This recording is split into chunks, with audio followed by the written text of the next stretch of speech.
बिस्मिल्लाहिर्रहमानिर्रहीम अल्हम्दुलिल्लाह वस्सलातु वस्सलामु अला रसूलिल्लाह व अला आलिहि वस्सहबिहि अजमाइन रब्बि इश्रह ली सदरी व यस्सिर ली अमरी वहलुल उक़दतम मिन लिसानी यफ़क़हू क़ौली। अस्सलामु अलैकुम व रहमतुल्लाहि व बरकातुहू। जज़ाकल्लाह, थैंक यू सो मच, आप सब आए for a very important topic. मुझे बहुत खुशी हुई कि माशाल्लाह हमारे ब्रदर ने ये टॉपिक रखा। It's very important to understand the business ethics in Islam. लेकिन उससे भी पहले जो एक बहुत इंपॉर्टेंट चीज़ अंडरस्टैंड करने की है वो कॉन्सेप्ट ऑफ रिस्क है कि रिस्क असल में क्या है। तो मैं स्टार्ट इंशाल्लाह यहाँ से करूँगा और I will start with this beautiful हदीस जो मैंने जब पढ़ी थी मैं बहुत हैरान हुआ था, क्योंकि देखें अनफॉर्चुनेटली सब कॉन्टिनेंट में ये एक अनफॉर्चुनेट बात है, हमें जो दीन का इमेज दिया गया है ना वो ये है कि दीन मतलब you may disagree with me, लेकिन ये मेरा एनालिसिस है।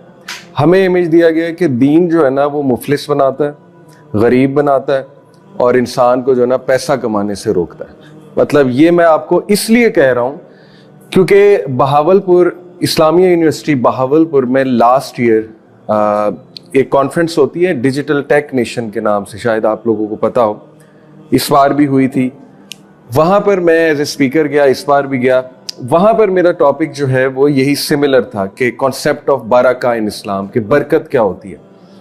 तो मैंने जब ये हदीस सुनाई और एक दो और बातें की तो यकीन करें 6 सीईओज, मतलब टॉप के सीईओ जो आईटी इंडस्ट्री के, जिनके अपने बिजनेसेस थे, वो मुझसे मिले और उन्होंने कहा हमें जिंदगी में पहली बार पता लग रहा है कि दीन पैसा कमाने से नहीं रोकता। यानी this was the level of understanding. Why? Unfortunately क्योंकि हमने ये इमेज दी है। ठीक है, तो सबसे पहले इसके बारे में क्लैरिटी होनी चाहिए जो कि हदीस है। नबी सल्लल्लाहु अलैहि वसल्लम ने फरमाया कि 4 चीजों में खुशी है, 4 चीजों में खुशी है। अ राइटियस स्पाउस, एक नेक लाइफ पार्टनर, बीवी या खामद। अ स्पेशियस ड्वेलिंग, बड़ा घर, स्पेशियस ड्वेलिंग पसंद फरमाया गया है। क्यों? क्योंकि स्पेशियस ड्वेलिंग में मेहमानों को ठहराया जा सकता है, गेस्ट को ऑनर किया जा सकता है, रिश्तेदारों को ठहराया जा सकता है, फैमिली फंक्शंस किए जा सकते हैं। इसके बहुत से फायदे हैं। प्राइवेसी, जाहिर है कि 3-4 भाई रह रहे हैं घर में, जब कल को शादी होगी तो प्राइवेसी मिलेगी उनकी वाइफ्स को, वगैरह वगैरह, बहुत से इसके फायदे हैं। तो spacious dwelling. A righteous neighbour, एक नेक neighbour. And a comfortable mount, एक अच्छी सवारी, इसको भी पसंद फरमाया गया। और फिर फरमाया कि 4 चीजें जो हैं they are part of misery, जिनकी वजह से मिजरी आ सकती है।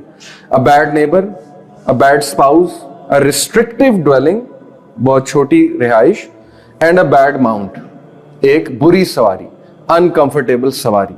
अब देखिए इसमें 2 चीजें प्योरली दुनियावी हैं, है कि नहीं है? स्पेशियस हाउस, ये क्या दुनियावी चीज है? इसी तरह अच्छी सवारी पसंद फरमाई गई है, कंफर्टेबल सवारी पसंद फरमाई गई। सहाबा कुछ उनके पास बहुत नायाब घोड़े थे, बड़ी हाई क्वालिटी घोड़े थे उनके पास, उस टाइम पे होते ही घोड़े थे जाहिर।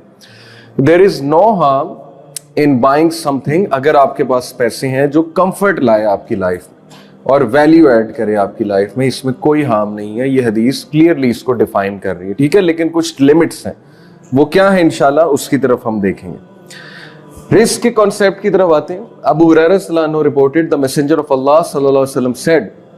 अच्छा, ये रिस्क से पहले भी, हाँ, ये भी बहुत इंपॉर्टेंट चीजें हैं। देखिए हमें ये दुआ बहुत ज्यादा करना सिखाई गई है। प्रॉफिट सल्लल्लाहु अलैहि वसल्लम ने कहा द बेस्ट दुआ विच यू कैन मेक, बेहतरीन दुआ जो तुम लोग कर सकते हो वो है अल्लाहुम्मा इन्नी अस्अलुकल मुआफ़ाति फिद दुनिया वल आखिरा। ऐ अल्लाह मुझे दुनिया और आखिरत दोनों में वेलनेस दे, सेहत दे, तंदुरुस्ती दे, खुशी दे, भलाई दे। आपके सामने हदीस है, no supplication a servant can say is better than this, O Allah I ask you for wellness in the world and in the hereafter, in the world and in the hereafter. ऐ अल्लाह मुझे यहां पर भी कामयाबी दे। और कामयाबी में फिर बहुत सी चीजें आ जाती। फिर ये हदीस नबी सल्लल्लाहु अलैहि वसल्लम ने फरमाया, एक सहाबी आए अल्लाह के नबी सल्लल्लाहु अलैहि वसल्लम के पास, उन्होंने पूछा, O messenger of Allah which supplication is best, कौन सी सप्लिकेशन जो है वो बेस्ट है? तो अल्लाह के नबी सल्लल्लाहु अलैहि वसल्लम ने कहा, ask your Lord for health and wellness in this world and in the hereafter. If you are given wellness in the world and the hereafter you have succeeded. अगर तुम्हें इस दुनिया में वेलनेस दे दी जाए, सेहत दे दी जाए, तो ये तुम्हारे सक्सेस की निशानी। تو یہ مانگنی چاہیے, ٹھیک ہے, یہ دعا کہ اللہ, اور سب سے بہترین دعا جو نبی صلی اللہ علیہ وسلم کی فیوریٹ دعا تھی وہ تھی ربنا آتنا فی الدنیا حسنۃ وفی الآخرۃ حسنۃ وقنا عذاب النار. یہ حضرت عائشہ کہتی ہیں کہ نبی صلی اللہ علیہ وسلم کی فیوریٹ دعا تھی, اور اللہ کے نبی آسانی پسند کیا کرتے تھے. یہ بات یاد رکھیے, یہ بھی حضرت عائشہ سے مروی ہے کہ نبی صلی اللہ علیہ وسلم کے پاس جب 2 میٹرز ہوتے تھے جن میں آسانی ہوتی تھی وہ ان کی طرف چلے جاتے تھے ود ریگارڈس ٹو شریعہ. تو ہمارے نبی صلی اللہ علیہ وسلم نے بھی آسانی پسند فرمائی ہے, اور ہمیں بھی یہی حکم دیا ہے. دیکھیے جیسے ایک حدیث میں آتا ہے کہ ریلیجن از ایزی, ریلیجن آسان ہے. سو whoever overburdens himself or herself, جو بھی ریلیجن کے معاملے میں اپنے آپ کو بہت اوور برڈن کرے گا will not be able to carry forward, وہ پھر آگے نہیں بڑھ سکے. تو وہاں پہ بھی ایک اعتدال پسندی, ایک ماڈریٹ رویہ ہی پسند کیا گیا ہے. اس کا یہ مطلب نہیں ہے کہ بندہ کہے کہ اچھا آسانی اس میں کہ ایک نماز پڑھ لی جائے 5 کی بجائے تو آج سے میں 1 پڑھوں گا. یہ فرائض پر نہیں ہے آسانی, یہ دین کے باقی کاموں میں جو آپ نے ذمہ داریاں لینی, جو آپ نے گولز بنانے ہیں, ٹھیک ہے, جو آپ نے ویژن سیٹ کرنا ہے, یہ اس کے حوالے سے ہے بیسیکلی. جیسے آسانی کی بات کی جائے, دیکھیں سفری نماز, نبی صلی اللہ علیہ وسلم نے آسانی تو کریٹ کی, اللہ اور اس کے رسول نے, کہ جب تم سفر پہ ہو تو سفری نماز پڑھو, پوری نماز نہ پڑھو. تو یہ پسند فرمایا اللہ کے نبی نے کہ ہاں یہ آسان ہے تو اسی طرح کر لیا جائے. کمبائن بھی کی جا سکتی ہے نماز, وہ بھی آسانی کر دی سفر میں, رائٹ. تو یہ اس سے جو ہے وہ مراد ہے. بہرحال آگے چلتے ہیں. یہ رزق کے بارے میں حدیث بڑی زبردست ہے جی, کہ نبی صلی اللہ علیہ وسلم نے فرمایا were the son of Adam to flee from his provision as he flees from death, his provision would surely reach him just as death will reach him. صحیح حدیث ہے. اگر آدم کا بچہ بھاگتا اپنے رزق سے جیسے وہ موت سے بھاگتا ہے تو موت بھی آ ہی جاتی ہے, الٹیمیٹلی کیچ تو کر لیتی ہے, اور جہاں بھی ہو اسی طرح رزق بھی اسے کیچ کر لیتا ہے. یعنی کتنی گارنٹی دے دی ہے نبی صلی اللہ علیہ وسلم نے کہ رزق تو آ کر رہے گا تمہاری طرف.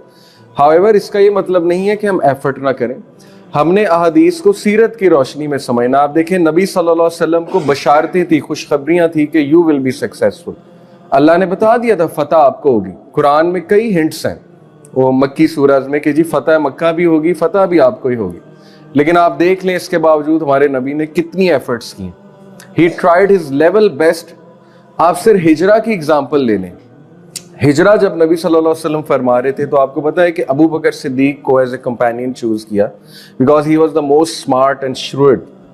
وہ سب سے زیادہ اسمارٹ تھے صحابہ میں, ان کا ایکسپیرینس بہت تھا, اور ویسے بھی اللہ کی طرف سے تھا. مین ریزن یہ کہ اللہ سبحانہ و تعالیٰ کی طرف سے تھا. ابو بکر صدیق نے 3 لوگوں کی ذمہ داریاں لگائیں. ایک انہوں نے اپنے بیٹے کو کہا کہ تم نے ہمیں کھانا پہنچانا ہے غار ثور میں 3 رات, کیونکہ ہم وہاں 3 رات سٹے کریں گے. اس کے پیچھے ایک فری سلیو تھا, اس کو کہا کہ تم نے میرے بیٹے کے فٹ سٹیپس جو ہیں ان کو مٹانا ہے تاکہ قریش جو ہے اس کو شک نہ ہو جائے کہ میرا بیٹا کہاں گیا. یعنی دیکھیں کتنی کیئر ہے. ایک کو چھوڑا کہ جی تم نے یہ کرنا ہے. اور تیسرے عبداللہ بن اریقط تھے جو کہ بہت ایک زبردست گائیڈ تھے. وہ ایک سیکرٹ پیسج سے انہوں نے لے جانا تھا عبداللہ بن اریقط نے نبی صلی اللہ علیہ وسلم اور ابو بکر صدیق کو غار ثور سے مدینہ تک. اب یہ دیکھیں ساری ایفرٹس ہیں to the best of their ability. حالانکہ اللہ کی مدد شامل ہے. غار میں جب وہ لوگ آئے اور وہ نیچے جھانکنے لگے تھے جو مشرکین, آپ نے بڑا مشہور واقعہ سنا ہے, مکڑی کا جالا بنا ہوا تھا. ابو بکر صدیق کے دل میں